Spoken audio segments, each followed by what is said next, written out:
আসসালামু আলাইকুম। আজকে আমাদের গৌরবের দিন,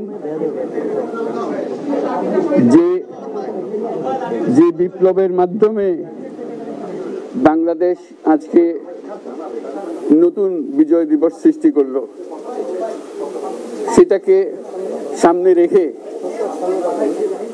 এবং আরো মজবুত করে আমাদেরকে সামনে এগিয়ে যেতে হবে। যারা এটা সম্ভব করেছে, যে তরুণ সমাজ,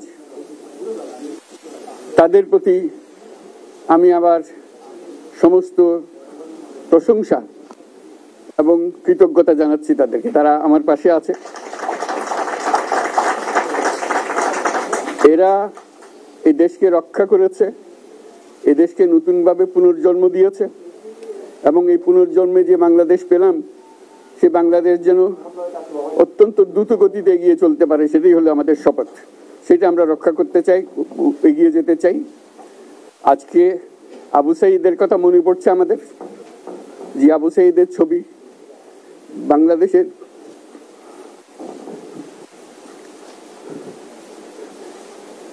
প্রতিটি মানুষের মনে গেঁথে আছে, এটা কেউ বলতে পারবে না।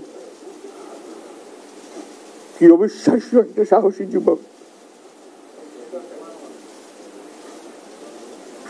বন্দুকের সামনে দাঁড়িয়ে আছে এবং তারপরে থেকে কোন যুবক, কোন যুবতী আর হার মানে নাই, সামনে গিয়ে আছে এবং বলছি যত গুলি মারো, মারতে পারো, আমরা আছি। তো যার কারণে এটা সারা বাংলাদেশ জুড়ে এই আন্দোলন ছড়িয়ে গেছে এবং যার কারণে বাংলাদেশ এই দ্বিতীয়বার স্বাধীনতা অর্জন করলো। এই স্বাধীনতাটা আমাদেরকে রক্ষা করতেই হবে। শুধু রক্ষা করা নয়, এই স্বাধীনতার সুফল প্রতিটি মানুষের ঘরে পৌঁছাতে হবে। তা না হলে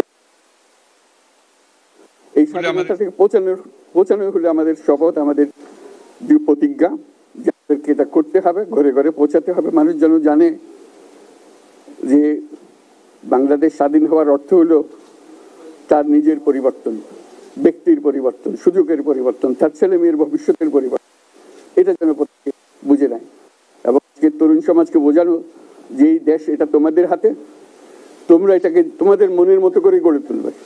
তোমরা যেভাবে স্বাধীন করতে পেরেছো, তোমরা এটাকে তোমাদের মনের মতো করে গড়তেও পারবে এবং তোমাদের দেখে সারা দুনিয়া শিখ কিভাবে একটা দেশ, একটা তরুণ সমাজ গ্রহণ করতে পারে এবং তাকে পাল্টে ফেলতে পারে। তাদেরকে আমি বারে বারে এমনি উপদেশ দিই যে পুরনোদের বাদ দাও, তাদের এই পুরনো চিন্তা দিয়ে এটার মুক্তি আমাদের হবে না। করি সারা দুনিয়ার মধ্যে এটা হবে না। এটা শুধু বাংলাদেশের কথা না, সারা দুনিয়াকে জুড়ে কথা বলছি। তোমাদের মধ্যে যে শক্তি আছে, যে ক্রিয়েটিভিটি আছে, সৃজনশীলতা আছে, সেই সৃজনশীলতাকেও কাজে লাগাতে হবে। এটা শুধু বই খাতাতে লেখার জিনিস না, এটাকে প্রকাশ করার জিনিস, স্থাপন করার জিনিস, সেটা করা। এটা আমরা এই আজকে আমাদের পুরো কাজটা হলো, দায়িত্বটা হলো, তারা যেটা অর্জন করে নিয়ে এসছে এখন তাদেরকে দিয়ে এটাকে করিয়ে দেওয়া, আমাদের সমস্ত কাঠামোগুলো পরিষ্কার করে দেওয়া। সরকার বলে একটা জিনিস আছে, কিন্তু মানুষের কোনো আস্থা নেই। মানুষ মনে করে সরকার একটা দমন পীড়নের একটা যন্ত্র, যেখানে পায়, যেখানে সুযোগ পায় তার একটা কষ্ট দেওয়া, তার থেকে নিংড়ে দেওয়া, যে সকল স্তরে। এটা হলো তার থেকে কেমন ভাবে সামাল দিতে হবে তাকে, এটা ভয়ের একটা জিনিস, তাকে সামাল দিয়ে চলা, এটা হলো সরকার। এটা সরকার হতে পারে না। সরকারকে দেখে মানুষের বুক ফুলে উঠবে যে আমাকে সাহায্য করবে, আমাকে রক্ষা করবে, আমার সরকার আমার জন্য দাঁড়াবে। সরকার তার দাঁড়ায় কোনো সময়।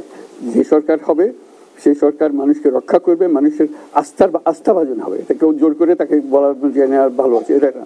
সে নিজে নিজে বিশ্বাস করবে, সরকারি লোক দেখলে বলবে আমার লোক, আমাকে রক্ষা করার লোক। সেই আস্থাটা আমাদেরকে ফিরিয়ে আনতে হবে মানুষের মনে। তাহলে মানুষও যোগ দেবে এটাতে। মানুষ এখন পিছিয়ে থাকে যে কিসের মধ্যে আমাদেরকে ঢুকিয়ে দিচ্ছে। আমরা যেন জানতে পারি যে এইটা আমরা সবাই মিলে আমরা অগ্রসর হতে পারি। একটা বড়, সারা বাংলাদেশ একটা বড় পরিবার। এই পরিবার আমরা একসঙ্গে চলতে চাই এবং আমাদের মধ্যে দ্বিধা দ্বন্দ্ব যা কিছু থেকে সরিয়ে ফেলতে চাই। যারা বিপথে গেছে তাদেরকে পথে আনতে চাই, যাতে করে একসঙ্গে আমরা কাজ করতে পারি। এর মধ্যে আমরা শুনলাম, আসার পথে শুনে আসছি যে এখানে আইন শৃঙ্খলার ব্যাঘাত হচ্ছে, মানুষকে আক্রমণ করছে, ঘরবাড়ি জ্বালিয়ে দিচ্ছে, সম্পদ জ্বালিয়ে নষ্ট করছে, চুরি করছে, দিয়ে যাচ্ছে, অফিস আদালতে আক্রমণ করছে, সংখ্যালঘুদের উপর আক্রমণ করছে, হিন্দু, বৌদ্ধ, খ্রিস্টান, আহমদিয়া সবার উপর আক্রমণ করছে। এগুলো হলো ষড়যন্ত্রের অংশ, এগুলো আমাদের বিষয় না। আমাদের কাজ হলো এটাকে রক্ষা করা, সবাইকে রক্ষা করা, এটাকে প্রতিটি মানুষ আমাদের ভাই, আমাদের বোন, তাদেরকে রক্ষা করা এবং আমাদের একটা শৃঙ্খলা ফিরিয়ে আসা। এগুলো হলো অগ্রগতির বড় শত্রু। আমাদের যে যাত্রা শুরু হলো সেই যাত্রার শত্রু, কাজে এই শত্রুকে যাতে রোধ করা যায়, তাদেরকে বুঝিয়ে শুনিয়ে হোক, তাদেরকে আইন শৃঙ্খলার হাতে দিয়ে হোক, এটা বোঝাতে হবে। তাকে মেরে পেটে এটা ঠিক না, আইন শৃঙ্খলা নিজের হাতে ঠিক না। তাকে আমাদের আইন শৃঙ্খলা বাহিনী এমন হতে হবে, তাদের হাতে সুপর্দ করলে আমরা নিশ্চিন্ত থাকবে যার একটা বিহিত হবে।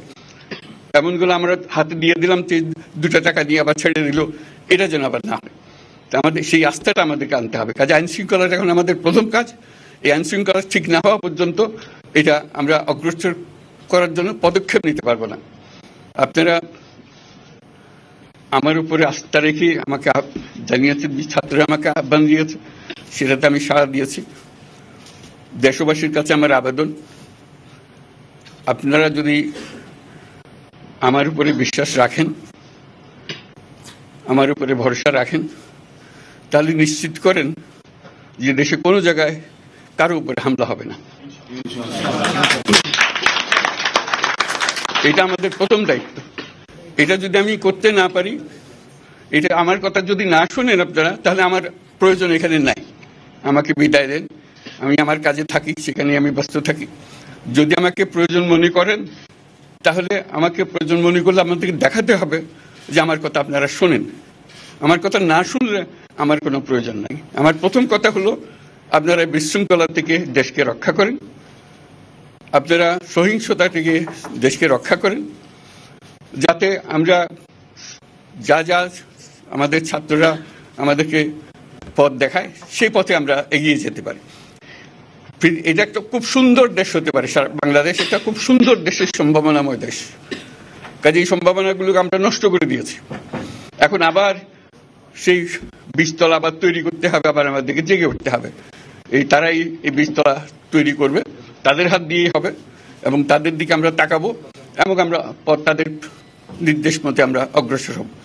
এখানে সরকারি কর্মকর্তা কর্মচারী যারা আছেন, সেনাবাহিনী, বিমান বাহিনী, নৌবাহিনী প্রধানরা যারা আছেন, তাদের প্রতি অনুরোধ, আমরা একটা পরিবার, এইটার মধ্যে যেন আমাদের গোলযোগ না হয়, আমরা একযোগে একসাথে চলতে পারি এবং আমরা তড়িৎ গতিতে একটা সুন্দর বাংলাদেশ গড়ার পথে এগিয়ে যেতে পারি। সেটাই আমার কামনা। আপনাদের সবার কাছে আবেদন, আমাদেরকে সেই সুযোগ দেন, আমরা সেই পথে আমরা যেন অগ্রসর হয়ে নিজের প্রশান্তি পাই। পৃথিবীর সবাই আগ্রহ করে তাকিয়ে আছে আমাদের দিকে। এখানে যখন ছাত্ররা রাস্তায় নেমেছে, পৃথিবীর সব জায়গা থেকে অভিনন্দন এসছে, যে তারা অবাক হয়ে গেছে। আমাদের তো গা শিউরে উঠেছে, প্রতিদিন যা হয়েছে অবিশ্বাস্য কাণ্ড। তাদেরও এটা স্পর্শ করেছে, তাদের তরুণরাও জেগে উঠছে আমাদের ছেলে মেয়েদের এই অভিজ্ঞতা থেকে, তাদের এই সংবাদ থেকে তারাও চোখ জেগে উঠেছে আমরা কি করতে পারি। কাজে আমাদের কাজ হবে এগুলো সম্পূর্ণ করা। আমরা আজকের থেকে শুরু করলাম, যেটা আশা করি আমরা দ্রুত গতিতে এগিয়ে যেতে পারবো। সবাইকে ধন্যবাদ।